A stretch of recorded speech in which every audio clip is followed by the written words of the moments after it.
Muy bien, vamos a abrir la Biblia en esta mañana, ahora sí. Y vamos a ir a un pasaje que creo que están estudiando, ¿no?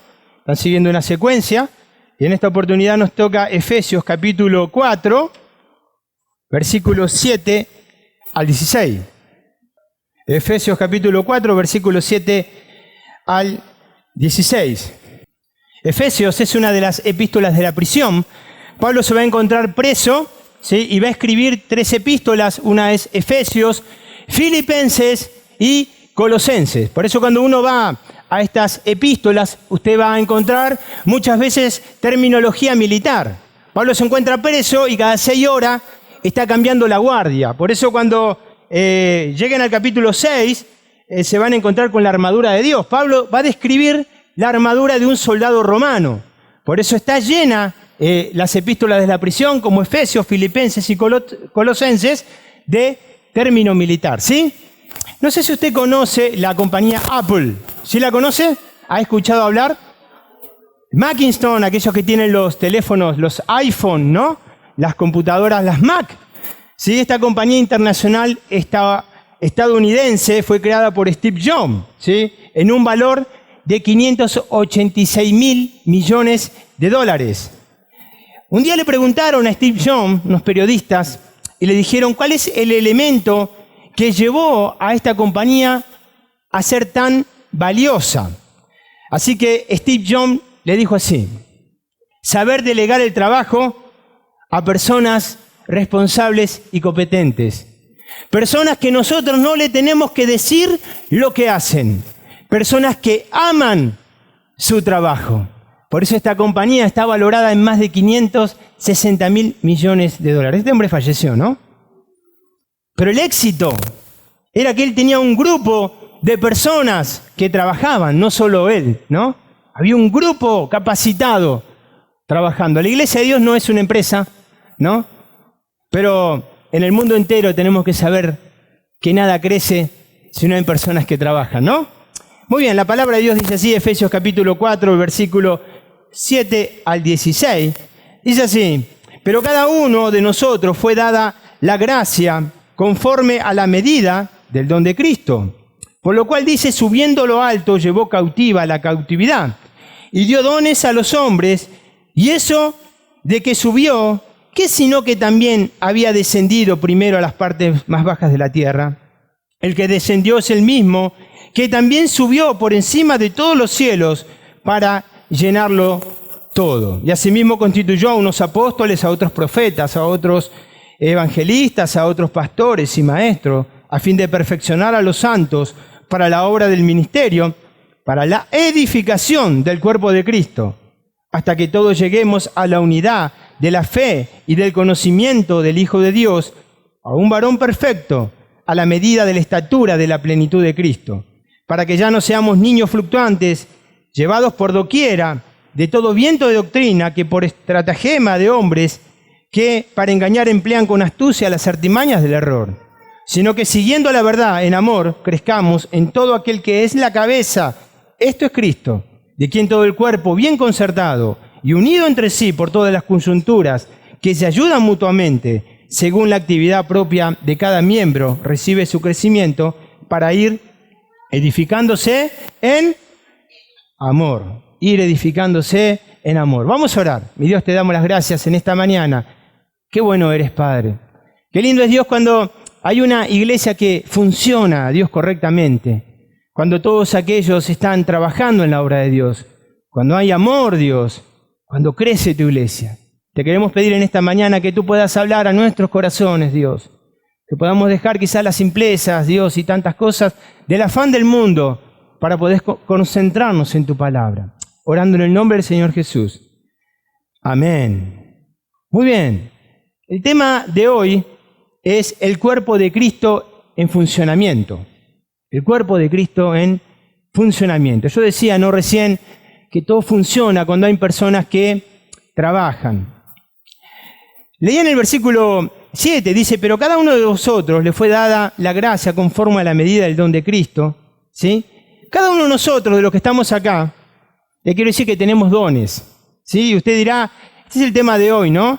Usted dirá, ¿qué es el don? No, yo conozco a don Pepito el verdulero, conozco al otro allá, ¿no? No estamos hablando de ese don. El don es una palabra griega que viene de caris, es el carisma, que es un regalo de Dios. Es algo que usted no puede hacer nada, ¿sí?, para poder comprarlo o adquirirlo. No lo vamos a tocar, ¿no? Pero no vamos a hablar en profundidad de los dones, pero simplemente mencionarle que cada uno cuando recibe a Cristo comienza este nuevo nacimiento y dice la palabra de Dios que Él nos da dones, ¿sí? Usted quizá dirá, es la primera vez que escucho esto. Algunos dicen, tengo el don de la música. Bueno, la música no es un don, ¿no? Es un talento, ¿sí?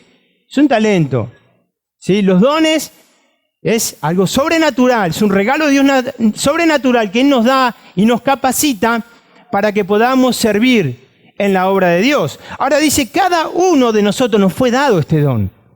En Romanos también dice que tenemos dones, uno o más dones. Usted está acá y usted dirá, ¿cuál es mi don? Bueno, debe descubrir cuál es su don para poder trabajar en la obra de Dios, para que la iglesia se edifique, para que la iglesia crezca. Hay un concepto muy equivocado realmente de lo que es hoy la iglesia de Dios y lo vamos a ver acá, ¿no? De lo que dice Efesios, que nos va a sorprender. Quizás usted tenga un concepto de cómo funciona la iglesia. Es un concepto que usted tiene. Pero le quiero decir que la mayoría de las iglesias tienen un concepto totalmente errado a lo que dice la Biblia y que está marcado aquí en Efesios. La iglesia crece cuando todos los miembros de la iglesia están trabajando. Y ahora usted me dirá a mí, ¿y cómo, hermano? ¿Cómo es así? ¿Cuál es mi don? Bueno, hay diferentes dones. Ahora vamos a hablar un poco, ¿no? Pero dice la palabra de Dios, versículo 8, por lo cual dice, subiendo a lo alto, llevó cautiva la cautividad y dio dones a los hombres. Y eso de que subió es que si no también había descendido primero a las partes más bajas de la tierra. El que descendió es el mismo, que también subió por encima de todos los cielos para llenarlo todo. Pablo, el apóstol Pablo, está mencionando, si usted va a la Biblia, quizá tiene una Biblia de estudio, se va a dar cuenta que está marcado ahí y aparece, no, el Salmo 68, 18. El apóstol Pablo está mencionando, ¿sí?, en la Escritura el Salmo 68, 18. ¿Quién es aquel que descendió? Estaba en el cielo, Jesucristo descendió del cielo y bajó a las partes más bajas, a la tierra, y nació en un pesebre y murió en una cruz por usted y por mí, pero ascendió y está sentado a la diestra de Dios. Y Él repartió dones. El don es algo que no nos podemos resistir. No es algo que usted puede decir, no lo quiero. No lo vamos a buscar, ¿no? Pero en Mateo capítulo 25 dice que hay la palabra de los talentos, ¿recuerdan? A uno le dio ¿cuánto? 5. A otro le dio 2 y al otro le dio 1. El que tenía 5, ¿qué hizo? Lo invirtió. No fue y lo puso en el banco. Y el que tenía 2 también, ¿sí? 10, ¿no? Y el otro 4, pero el otro lo cavó. Y cuando vino su señor, dijo, vamos a rendir cuenta. ¿Qué pasó? Buen siervo y fiel, le dijo a los demás, pero el otro no fue un siervo fiel. ¿Cuál es su don? Usted tiene que descubrir el don. La iglesia tiene que darle a usted las herramientas para que usted pueda saber cuál es su don. En la palabra de Dios, cuando usted va a Efesios capítulo 4, ¿sí?, Primera de Pedro capítulo 4, Primera de Corintios capítulo 12 y Romanos capítulo 12, usted va a encontrar una lista de dones. Si usted toma de estos pasajes, ¿sí?, usted va a sacar que hay 19, 20 dones, ¿no? Algunos tienen una controversia si el pastorado, no, que ahora lo vamos a leer, es un don o es un llamamiento, ¿no? Pero yo creo que sí, ¿sí? Porque pastor y maestro ahora lo vamos a ver que son cosas diferentes, ¿no? Así que para mí puede haber 20 dones. Y usted tiene que saber cuál es el don que Dios le dio a usted, ¿sí? Don de servicio, don de enseñanza, don de exhortación, don de dar, don de ayuda, don de administración, don de misericordia, don de presidir, don de evangelista, o el don de pastor. Pero también hay dones que no están en vigencia, ¿eh? Son dones que están en transición, fueron, ¿no? Cuando uno va a Efesios capítulo 2, dice que edificado sobre el fundamento de los apóstoles, siendo la principal piedra del ángulo, Jesucristo mismo, ¿sí?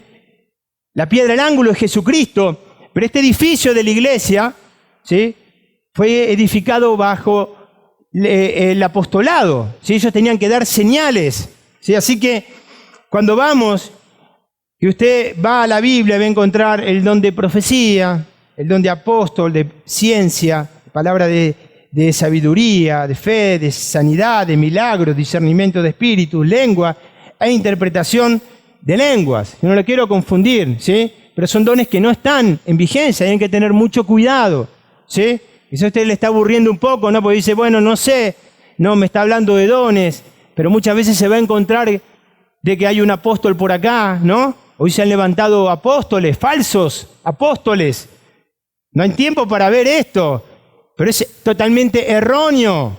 Se levantan hoy profetas, son señales de los últimos tiempos.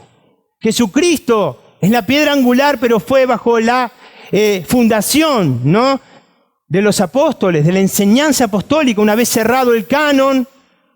Por eso la palabra de Dios dice en 1 de Corintios capítulo 13, dice bien, ¿no?, que las lenguas, la ciencia acabará, decía, ¿no?, cesarán, morirán por sí mismos, ¿sí? Tenemos que entender que tenemos diferentes dones, ¿sí? Quizás es un tema un poco complejo y usted va a tener que saber cuál es su don, ¿no? Usted tiene un don o más dones, quizás usted tenga el don de enseñanza, entonces usted tiene que enseñar la palabra de Dios. Si usted tiene el don de evangelismo, usted tiene que predicar. Pero ¿cómo lo va a hacer si usted no sabe qué don tiene usted? Va a funcionar. Dios quiere que funcione. Yo estuve una vez sentado en un banco, ¿no? Y un día me lanzaron al púlpito y yo me puse a llorar, recuerdo. Y no pude. Así que las ancianas de la iglesia, ¿no?, las más mayorcitas, vinieron y me abrazaron y todo. Pero yo no pude y yo dije, no es para mí esto. Esto no es para mí, ¿no? Pasaron 6 años más, a los 26 años, y me dijeron, vamos de nuevo, ¿sí? Y dije, vamos, Dios me está dando la oportunidad, no puedo negarme al don que Dios nos puede dar. ¿Cómo puedo descubrir cuál es mi don? Bueno, le doy un consejo, 3 cosas. Facilidad, ¿sí? Fervor, con F, y fruto, tiene facilidad. Si usted es un enseñador, tiene facilidad de palabra. Es algo que viene sobrenatural de Dios para hablar con claridad la enseñanza de Dios. Facilidad, fervor, lo hace con pasión y fruto, siempre da fruto. El evangelista también, ¿no? Facilidad. ¿Qué facilidad que tienen para predicar la palabra de Dios? A veces he visto, ¿no?, evangelistas que a veces van a un bus y se suben y sacan un folleto. Ya veía, ¿no?, venía de Guayaquil y un hombre sacó un folleto y él le habían preguntado a él cómo hacía para llegar a tal lugar. Y él le dijo, usted tiene que ir por acá y por acá. Pero él sacó un folleto y le dijo, ahora yo le quiero presentar a usted cómo llegar al cielo. No, y con una facilidad de palabra, ahí veía que le predicaba la palabra de Dios. Facilidad, fervor y fruto, ¿no? Tiene que descubrir cuál es su don. Porque un día, en el tribunal de Cristo, vamos a rendir cuenta. Pedro habla, 1 Pedro capítulo 4, versículo 10, dice que solamente somos administradores, ¿sí? Somos administradores y estamos para edificar a los demás. El don no es algo nuestro que tenemos y lo guardamos y lo escondemos. Es para edificar al cuerpo de Cristo, edificar a los demás. Y así es como crece la iglesia. Ahora hay un tiempo de preparación, claro. Cuando usted va a la palabra de Dios, el apóstol Pablo estuvo 3 años en Arabia. ¿Recuerda? Y luego salió este Saulo y es transformado en Pablo para predicar a los gentiles. Moisés estuvo 40 años en el desierto, ¿no? Él había matado a un egipcio y él pensó que ya estaba listo para ser líder, pero Dios lo tuvo que llamar. ¿A dónde? Al desierto, a pastorear ovejas. Y luego de 40 años le dijo, ¿estás listo? Vamos. ¿Sí o no? Nos tiene un tiempo, Jesucristo tuvo a 12 hombres comunes y corrientes, ¿sí? Pescadores. 12 hombres que trastornaron al mundo entero con el evangelio. Dios no está buscando grandes personajes, ¿sí? Dios utiliza personas comunes y corrientes. Moisés le dijo, yo soy un tartamudo, no tengo nada. ¿Qué tienes en tu mano?, le preguntó Dios. Tengo una vara. Suficiente. En mis manos vas a trabajar. En mis manos vas a libertar al pueblo de Israel. Jeremías dijo, soy un niño, no puedo. No, sí puedes. Queridos hermanos, no se resista al don de Dios. Muchos de los que están acá son grandes evangelistas, muchos de los que están acá son grandes predicadores, predicadoras, ¿no?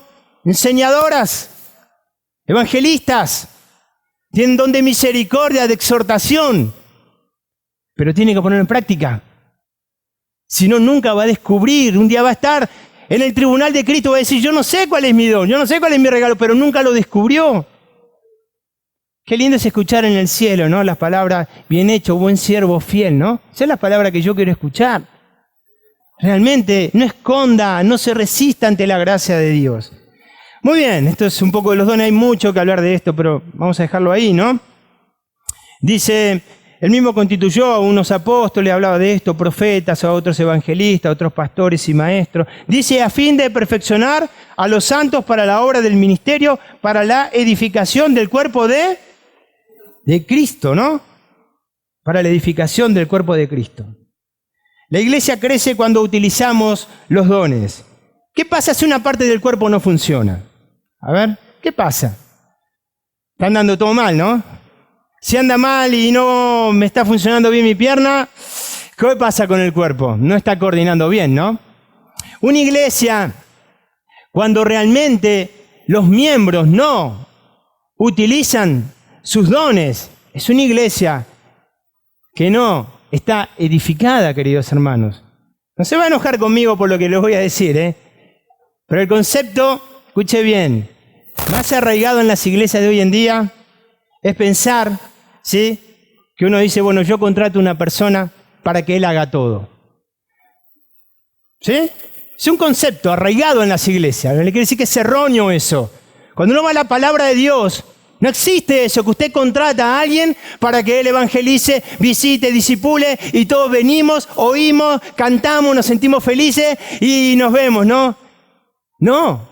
Cuando uno va, dice la palabra de Dios, versículo 12, a fin de perfeccionar a los santos para la obra del ministerio, para la edificación del cuerpo de Cristo. Una iglesia no crece porque usted pueda contratar a un buen predicador. No. Una iglesia crece cuando hay una iglesia que trabaja, una iglesia que pone los dones al servicio de los hermanos. ¿Sí? Ahora voy a la otra parte también. Porque tampoco existe, ¿no?, un pastor omnipotente. No existe el pastor que puede decir, bueno, yo lo hago todo. No necesito de nadie, yo canto, yo enseño, yo predico, yo hago todo. No, acá estoy yo. Bueno, eso no dice la Biblia. No dice eso la Biblia. El que edifica la iglesia no es el pastor, no son los líderes, es Cristo. Él edifica la iglesia, porque cuando usted va a la palabra de Dios, dice, capítulo 2, versículo 21, ahí en Efesios, en quien todo el edificio bien coordinado va creciendo para ser un templo santo en él, Señor, en quien vosotros también sois juntamente edificados para morada de Dios en el Espíritu. Todos necesitamos ser edificados. Yo necesito ser edificado. No existe el llanero solitario. Yo cuando era niño veía una serie que se llamaba El llanero solitario, no sé si usted la vio. Era un catboy que salía, ¿no?, y peleaba contra todos. Bueno, eso existe en las películas, no existe en la obra de Dios, ¿sí? ¿Recuerdan Moisés? Dice que Jetro, capítulo 18 de Éxodo, ¿no? Jetro, el suegro de Moisés, lo fue a visitar, ¿sí?, fue a llevar a su hija, y dice que habló con Moisés, pero Moisés estaba desde la mañana hasta la tarde, dice que estaba arreglando los asuntos con el pueblo de Israel. Capítulo 18, búsquelo en Éxodo. En el versículo creo que 17 le dice, estás haciendo mal. Estás haciendo mal. Tú no vas a poder solo con este pueblo. Tú tienes que designar a otras personas. Porque de todas formas tú vas a desfallecer, tú te vas a cansar y también el pueblo se va a cansar de ti. ¿Sí? Pablo tenía un equipo. Qué lindo, ¿no? Haber estado ahí. Pablo estaba preso, pero tenía un equipo. Vaya a 1 de Timoteo, capítulo 1, versículo 3, le dice a Timoteo, como te mandé a Éfeso, de que están enseñando cosas que no tienen nada que ver con la palabra de Dios. Él está preso y está dando, ¿sí?, instrucciones a Timoteo. Él estaba preso. Tenía gente. El hecho de estar en la obra de Dios es pasar la antorcha. No es que yo me quedo y estoy acá y voy a morir acá, ¿no? Entonces luego muere el pastor y ¿qué sucedió? Murió la iglesia. Porque nunca pusieron en funcionamiento los dones. ¿Sí? Conceptos equivocados que quizás tenemos de la obra de Dios. ¿Sí? Versículo 13. Fíjense, ¿no? Lo que dice. Hasta que lleguemos a la unidad de la fe y del conocimiento del Hijo de Dios, a un varón perfecto a la medida de la estatura de la plenitud de Cristo, para que ya no seamos niños fluctuantes, llevados por doquiera, de todo viento de doctrina, por estratagema de hombres que para engañar emplean con astucia las artimañas del error, para que no seamos niños. Hay 3 peligros de no utilizar los dones. Una iglesia que no utiliza los dones tiene 3 peligros, y le voy a decir. La primera es inmadurez, es una iglesia inmadura. La segunda es una iglesia inestable. Y la tercera es una iglesia crédula, cree en cualquier cosa. ¿Sí? Cuando no utilizamos los dones, suceden estas 3 cosas. Y vamos a la primera, porque dice la palabra de Dios, dice, hasta que lleguemos a la unidad de la fe del conocimiento del Hijo de Dios, a un varón perfecto, a un varón maduro significa, ¿no? A la medida de la estatura de la plenitud de Cristo. ¿Sí? Tenemos que llegar a la madurez. Llegar a la madurez. Ahora, ¿cómo llego a la madurez? ¿Cómo un cristiano llega a la madurez? ¿Qué dice usted? ¿Teniendo más años de cristiano? ¿Qué piensa usted? ¿Teniendo 70 años de cristiano? ¿No? No, no es así. Una persona puede tener 50 años de cristiano, pero puede ser un niño. Y a nadie nos gusta que nos digan niño, ¿no? Cuando no somos niños, ¿no? ¿El niño cómo es? Yo tengo niños. Y yo lo veo en casa. Son inmaduros, son niños, ¿no? Y yo a veces cuando tengo que comprar una golosina hay que comprarle a los 3. Y a veces aún así hay pelea, ¿no? Porque no quieren convidar a los demás. Y dicen, esto es mío. Entonces el niño piensa en sí mismo. El niño espiritual, la persona que no es maduro, piensan que lo tienen que hacer feliz a él. Y viene a la iglesia y dice, yo quiero ser feliz, quiero sentirme feliz. Pero no piensa en los demás. No piensa en visitar, no piensa en predicar, no piensa en discipular. Él simplemente está pensando en sí mismo. Está buscando una iglesia que lo haga feliz y anda de iglesia en iglesia. Por eso dice que es como un niño fluctuante, de lugar en lugar, buscando sentirse feliz. Un niño. La palabra de Dios dice, desead como niño recién nacido la leche espiritual no adulterada para que por ella crezcáis para salvación. Primera de Pedro, capítulo 2, versículo 2. Pero la leche es para ¿quién? Desead como niño recién nacido, es para el niño. Cuando uno recibe a Cristo, tiene esa hambre, ¿no? De comerse la palabra de Dios. Dice que así tengo que desear la palabra de Dios. Pero uno a medida que va creciendo, ya la leche no la necesita, ¿no? Quiere un alimento sólido, ¿sí o no? Ya deja la leche. Y va el alimento sólido. El apóstol Pablo habló, ¿no? A los Corintios, en capítulo 3, versículo 2, dice, y os di a beber leche y no vianda, porque aún no erais capaces, ni sois capaces todavía. El apóstol Pablo le tenía que hablar como niños espirituales, porque todavía no estaban preparados para el banquete fuerte de la palabra de Dios. Y hay muchos que son así, ¿no? Yo en la selva lo llamo cristiano pangui. Pangui en achuar significa anaconda, no son cristianos anaconda, porque la anaconda come cada cuánto, puede comer 1 o 2 veces al año, ¿no? Cuando come algo grande. Y yo les digo, son cristianos pangui. Comen cada vez que alguien viene y les abre la palabra de Dios. Somos inmaduros. Una persona madura lee todo el día la Biblia, la busca, estudia. Viene a la iglesia también, porque en la iglesia tiene que dar las herramientas. Y no solo se queda con la iglesia, sino que va buscando cada día para seguir estudiando y seguir creciendo. Dice, hasta llegar a la estatura de Cristo, hasta parecerse a Jesús. Esa es la estatura. Me tengo que parecer a Jesús. ¿Qué le dijo el Señor Jesucristo a los fariseos? Ustedes sois de vuestro padre el diablo, porque la obra del diablo quieren hacer. Ustedes no se parecen nada a mi Padre, no se parecen nada. ¿A quién me parezco? Cuando voy creciendo en mi vida cristiana, me voy pareciendo a Jesús. Ese es el llamado de Dios, parecerme a Jesús. Antiguamente, antes que lo llamen cristianos, lo llamaban los del camino. Caminaban al lado de Jesús, caminaban como Jesús, y luego en Hechos capítulo 11 dice que lo llamaron por primera vez cristianos, porque se parecían a Jesús, hablaban como Jesús, caminaban como Jesús. ¡Qué lindo! Ese es ser una persona madura. En Hebreos dice, capítulo 5, que no habían alcanzado la madurez, que tenían que llegar a ser maestros, pero no podían discernir entre el bien y el mal. Un niño no discierne. Si yo llevo a mi hijo y le digo, bueno, vamos aquí, tú le digo, vente solo después, ¿no? No va a llegar nunca, se va a perder, ¿no?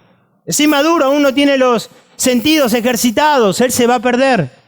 Un inmaduro, cristiano inmaduro, se pierde. Por eso el apóstol Pablo va a decir, para que no seamos como niños fluctuantes, llevados por doquier. Son arrastrados a diferentes lugares, son arrastrados a diferentes doctrinas. Nos enteramos que hay un profeta por allá, sanador, y corremos todo para allá, ¿no? Hay un profeta por allá, vamos, tiene unción, y corremos todo para allá. Son niños fluctuantes. Son llevados por doquier, dice, por estratagema, por estrategias de hombres para engañar, utilizan las artimañas del error. Una de las tareas de los líderes y de los pastores es defender la doctrina. Hoy en día están puestos por Dios para defender la sana doctrina. No seamos como niños fluctuantes. El otro día miraba un programa, ¿no?, en Discovery. Uno de los asesinos más grandes de niños. Era un pedófilo, un violador. Él había matado a más de 100 niños y había perdido la cuenta. Y le preguntaron en un reportaje, ¿cómo es que lo hacía? Y él dice, ¿sabe qué? Yo me metía en la familia y hablaba con los padres. Entonces, cuando me ganaba la confianza de los padres, yo violaba a los niños y los mataba, y siempre andaba con caramelos. Ellos siempre creen, dijo. Pero perdí la cuenta, era un loco. El niño cree. Cree. Querido hermano, tengo que afirmarme con las bases de la doctrina de Dios, ¿sí? Para no ser un niño arrastrado a la deriva. No lo vamos a buscar, ¿no? Pero usted puede buscarlo después en su casa en 2 Timoteo capítulo 4, versículo 1 al 4, Pablo habla acerca de la doctrina a Timoteo. En 1 Timoteo capítulo 1, del 3 al 4, Pablo habla a Timoteo que predique y que enseñe la doctrina. Hoy si hablamos de doctrina, ¿qué pasa? Usted va a decir, hermano, no hablemos de doctrina, porque la doctrina ¿qué hace? Divide, ¿sí o no? No hablemos de doctrina. Bueno, hay que hablar de doctrina. Porque fíjense en lo que dice el versículo 15. Sino que siguiendo la verdad, crezcamos en amor. ¿Sí? Siguiendo la verdad, la doctrina. Tenemos que seguir la doctrina. Ahora bien, la doctrina, ¿no? A veces nos podemos jactar, qué buena doctrina. Usted puede tener grandes enseñadores, puede tener un buen estudio programado. Y aquí voy, ¿no? Pero si usted no tiene amor, no sirve de nada. Si la iglesia no tiene amor, puede tener buena enseñanza, puede tener buena doctrina, podemos jactarnos, pero si la iglesia no tiene amor, no tiene nada.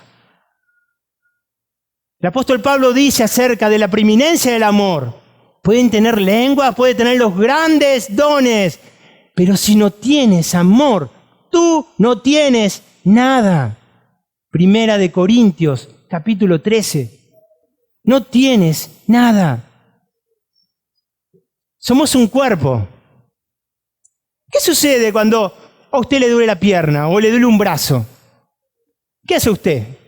Dice, este brazo siempre me da problema. ¿Por qué no se pudre y lo cortan? ¿Usted dice así? No, cuando ve que le duele el brazo, le duele una pierna, le duele algo en el cuerpo, ¿qué hace usted? ¿Corre a dónde? Al médico. Porque le está doliendo todo el cuerpo. A veces si le duele una muela, qué feo que, ¿no? Ya te duele la cabeza, y te duele el ojo, y te duele el cuerpo, y te duele todo. Y la palabra de Dios dice que es así. Cristo es la cabeza. Pero qué maravilloso que es Dios, porque luego dice, ¿sí? de quien todo el cuerpo, bien concertado y unido entre sí por todas las coyunturas que se ayudan mutuamente, según la actividad propia de cada miembro, recibe su crecimiento para ir edificándose en amor. La iglesia se edifica en amor. ¡Qué maravilloso! El amor. ¡Qué linda palabra!, ¿no? Amor. Unido. Pablo estaba preso, por eso le digo, iba a describir a los soldados romanos. Tiene terminología. Pablo entendía que los romanos eran el imperio más grande del mundo porque estaban unidos. Se cuenta y se dice, ¿no?, en la historia, que cuando los romanos avanzaban e iban a pelear, dice que iban ahí, ¿no?, la compañía, dice que tomaban sus escudos y sus espadas y eran formados y alineados, y cuando iban, dice que iban golpeando sus espadas con los escudos. Así que imagínense, iban todos juntos, unidos. Y dice que cuando el enemigo escuchaba el estruendo de la unidad de los romanos, dice que dejaban sus cosas, sus espadas, lo que tenían, y salían huyendo. Sabían que estaban unidos. Pablo entendía que una iglesia unida es una iglesia que crece. No importa cuál sea el don, no importa que usted pueda tener un excelente predicador, un excelente programa de enseñanza, si no hay amor, usted no tiene nada. No hay nada. El amor. Qué lindo. El amor. El cuerpo refleja lo que somos nosotros. Si yo hoy me he visto y usted me encuentra por la calle y me ve todo vestido de negro y me pongo unos aretes, ¿no?, y me pongo una camiseta que dice AC/DC y me encuentra ahí con todos los pelos, todo así, ¿qué va a decir? El hermano Alejandro se hizo rockero, ¿no? Pero al otro día me ve a mí ya todo barbudo, sucio, ando con olor. Usted que dice, ¿sí sos vagabundo o no? Nosotros somos el reflejo del cuerpo. Ahora me tengo que poner a pensar cómo nos ve el mundo a nosotros. Somos el reflejo de Cristo, el mundo nos ve. ¿Qué dice de nosotros? No vayamos a la iglesia porque no hay amor, ¿no? Somos el reflejo del mundo, el mundo nos ve. El mundo vio y le puso el nombre cristiano. Ellos nos dijeron, hagamos una asamblea para llamarnos cristianos porque nos parecemos a Jesús. ¿Quién les puso el nombre de cristiano? El inconverso le dijo, son cristianos, se parecen a Jesús. Cuando salimos y cruzamos la calle, van a decir de nosotros, este es el pueblo de Cristo. Este es el pueblo que se preocupa, que se ama. Vamos a un versículo, 2 versículos y voy a terminar. Uno que me busque en Mateo capítulo 5, versículos 23 y 24, últimos 2 versículos, ¿sí? Y alguien que me busque en Primera de Pedro capítulo 4, versículo 8.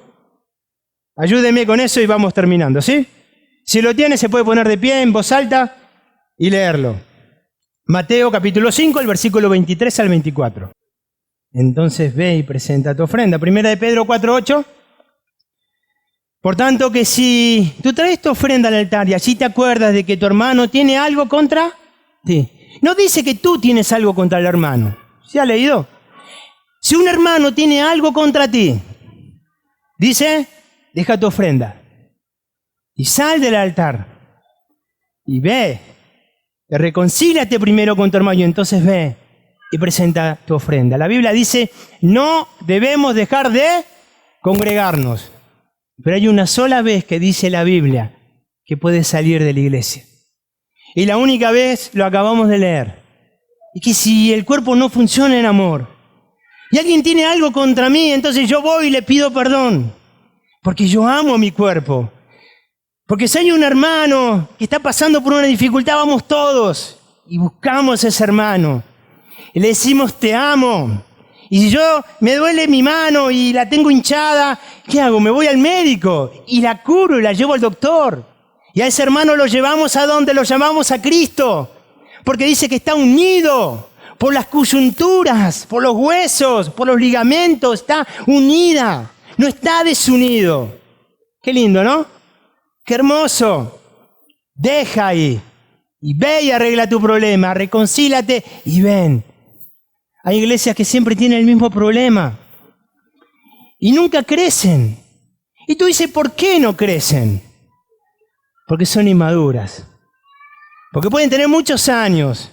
Porque pueden tener muchos dones.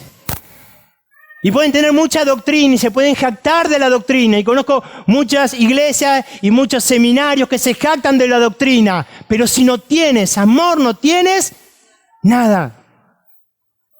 Y ante todo, tened entre vosotros ferviente amor, porque el amor cubrirá multitud de pecados. Yo necesito ser perdonado. Yo necesito ir a la cruz todos los días y pedir perdón a Dios porque soy un pecador. Pero a veces queremos ser perdonados, pero no queremos perdonar. Y eso no es así. Porque el amor cubrirá multitud de pecados. Termino. Se dice que hubo una asamblea en una carpintería. Dice que la cosa estaba muy tensa. Dice que el ambiente era hostil. Así que dice que en esa asamblea se levantó el martillo. Y dije con una voz muy fuerte y enojado, dijo, yo quiero que renuncie el tornillo. Wow. Y dijo, ¿por qué? Porque el tornillo siempre da mucha vuelta para hacer las cosas. Así hay muchos, ¿no? Que dan vuelta para hacer las cosas, ¿no? Como el tornillo. Y el tornillo dijo, bueno, yo renuncio, yo sé que reconozco que doy vuelta, pero yo también quiero que renuncies tú, martillo, porque siempre se anda golpeando la cosa y haces mucho ruido. Perfecto, yo renuncio. Y se la agarraron con la lija. Y dijeron, queremos que renuncie la lija, porque la lija es muy áspera. Dijo, bueno, reconozco, soy áspera, ¿sí? Pero entonces que renuncie el metro también, porque siempre anda midiendo a los demás y porque no se mide a sí mismo. Y así siguió la carpintería, ¿no? Hasta que se hizo un silencio total. Entró el maestro carpintero y así tomó con sus manos el martillo, el tornillo, el metro, la lija. Y dice que hizo un mueble hermoso. Dice que era tan hermoso que lo puso en la vidriera y la gente pasaba y miraba aquel mueble y quedaba asombrada. Decían, qué bello que es eso. Así que llamaron a la asamblea. De último momento, convocatoria. Y el martillo, quebrando el orgullo, dijo, quiero pedir perdón. Perdón, tornillo, sé que das vuelta. Sí, pero ¿quién como tú cómo une las cosas? Y el tornillo le dijo, te pido perdón, martillo, porque sé que tú a veces eres duro. Golpea fuerte, hace ruido, pero ¿quién como tú para arreglar las cosas? Y dijeron, te pido perdón, lija, porque si eres áspera. Pero cuando tratas con los objetos y las cosas, la dejas tan suave cuando pasas tú. Y así siguieron. ¿Saben qué, queridos hermanos? Somos todos diferentes. Yo soy diferente. Y no se crea que no tengo errores. Tengo a veces algo de martillo, de lija, de tornillo. Pero hay algo muy lindo. Que cuando uno de nosotros nos ponemos en las manos del Maestro, dejamos las diferencias de lado. Porque trabajamos para el Rey de Reyes y Señor de Señores. Porque para Él es la gloria y el imperio por los siglos de los siglos. Y el pueblo de Dios dice, amén. Que Dios le bendiga.